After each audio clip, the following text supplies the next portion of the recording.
اللهم صل وسلم وبارك على سيدنا محمد وعلى اله وصحبه اجمعين. النهارده هنعمل عيش الشام الصغير بتاع السندوتشات.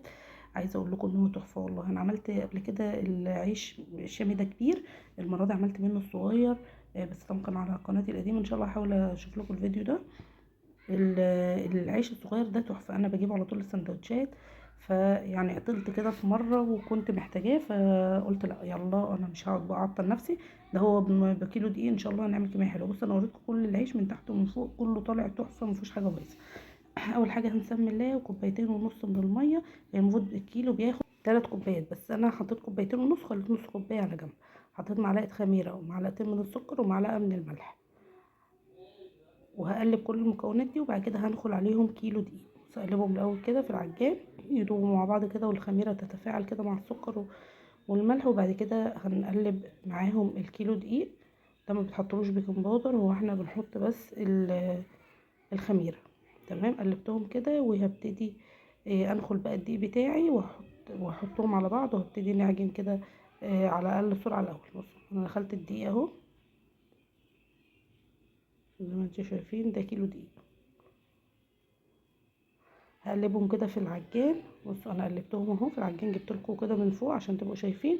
وبعد كده هبتدي اضيف النص كوبايه التانية بالتدريج، يبقى هو كده الكيلو خد معايا 3 كوبايات. تمام، هاجي عند اخر مرحله وهبتدي احط معلقتين صغننين من الزيت. عايزه اقول لكم ان معلقتين الزيت دول بيفرقوا جدا جدا في العجين، بيخليه ينعم كده وبيبقى جميل، بس مش بنحط اكتر من معلقتين. دي كده يعني احنا بنعجنه كويس كده عشان لغايه ما يلم وينعم معايا. بصوا شايفين معلقتين بالظبط، انا محطتش اكتر من كده، يعني معلقتين صغيرين كمان مش كبار. بصوا العجين كده في الاول بتحسوا ان هو ناعم شويه او طري شويه، وبعد كده هيبتدي يلم تاني. تمام، هسيبه بقى يرتاح يخمر براحته خالص، وهغطيه بستريتش راب كده وهركنه على جنب يخمر براحته. وبعد كده هقول لكم هنعمل ايه. غطيته هسيبه يخمر زي ما قلت لكم. وبعد كده بعد ما عدى ساعه خمر كده كويس، جبت صينيه وفردت فيها شويه من الدقيق، ولازم احط شويه من الدقيق علشان اللي هقطعه كده ما يلزقش مني. بصوا زي ما انتم شايفين كده بدهن ايديا مسحه بسيطه من الزيت علشان يبقى معايا مظبوط كده وما يلزقش في ايدي وانا ببتدي اعمله كور. هبتدي اعمله كور وهبعد بقى كل كوره عن التانية علشان هو لسه هيخمر، لسه هسيبه يرتاح شويه. تمام، فبيتضاعف حجمه كده او بيزيد شويه لغايه ما اقطع. بس بص انا جبت كده طبق فيه مسحه زيت صغيره، وهبتدي اعمله كور كده لغايه ما اخلص الكميه كلها. بصوا خلصت تقريبا 3/4 الكميه، وهبتدي اغطي الكلام ده بكيس علشان وشه بس ما ينشفش غير لما اخلص بقيه الكميه. اهو زي ما انتم شايفين برضو بكور كده وابتدي اركنها كده في اي مكان. بس هو الاحسن تحطيها في صينيه تانية علشان لما بيخمر بحس ان هو ايه، يعني اللي فوق ده تقل على اللي تحت. يعني ده اللي انا عملته. بس يعني الاحسن ان انت هتفردي المجموعه دي، هتعمليهم كده في صينيه وتفردي عليهم مشمع او كيس بلاستيك وتقطعي الباقي في صينيه تانية. برضو صينيه هتحطي فيها رشه من الدقيق، وتبتدي تحطي الكور اللي انت هتقطعيها على حجم اللي انت عايزاه. الحجم اللي انا قطعته بتاع الرغيف الصغير هو تقريبا يعني اكبر من الليمونه كده شويه، يعني عارفين اللي هي البرتقانيه الصغننه دي، علشان حجم الرغيف يطلع صغنن معايا.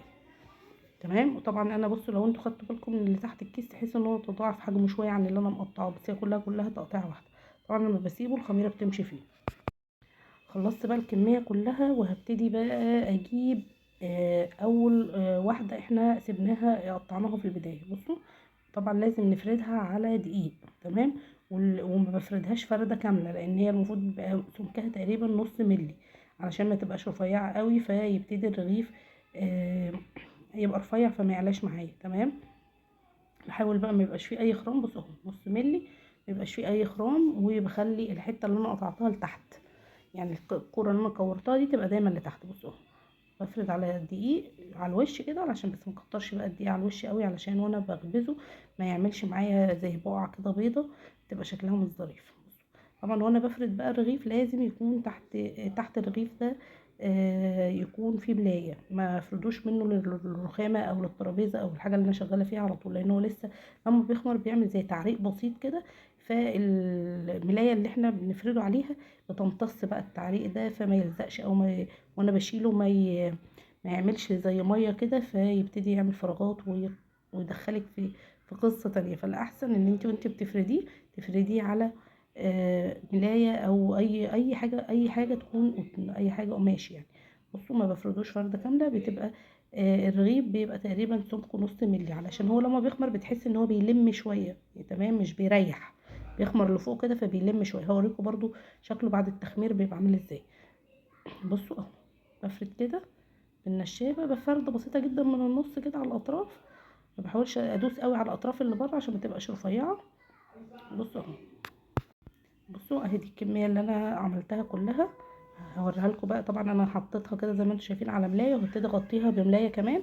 بصوا الارتفاع بتاعها عامل ازاي، نص ملي. وهوريها لكم بعد ما بتخمر بيبقى شكلها عامل ازاي.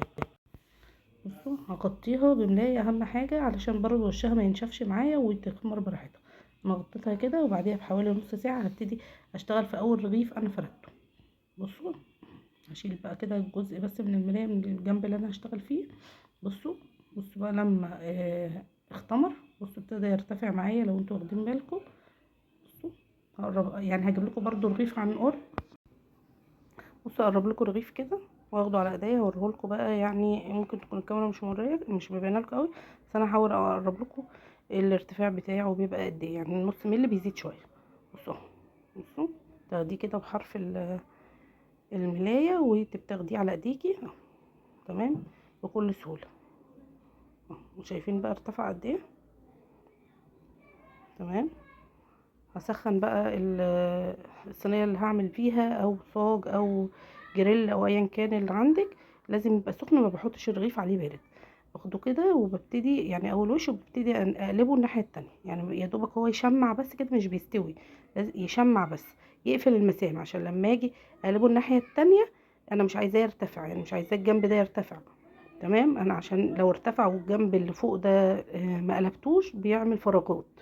تمام. يعني هو لازم يتقلب، يعني يتعمل على الجنب ده وبعد كده يرجع يتعمل على الجنب ده. انا ما رضيتش اسرع الفيديو، انا ماشيه معاكم خطوه بخطوه. تمام. هقلبه بقى الناحيه التانية. اول ما هحس ان هبتدي ادخله هوا كده اروح قلبها الناحيه التانية، اقلبه برضو يقفل المسام من الناحيه دي كمان بس، وارجع بقى اروح قلبه تاني. تمام. يعني انا حطيته على الوش الاولاني ما بكملش ثانيتين كده او 3 ثواني كده، وبروح محطاه على الجنب ده يشمع، وبعد كده برجع اقلبه تاني. اهو هيبتدي بقى يعلى. بصوا بصوا. طبعا انا لو كنت سبته على الجنب الاول لغايه ما ارتفع كان هيعمل لي فقاعات كده، لان الجنب الوش اللي فوق بيبقى لسه طري.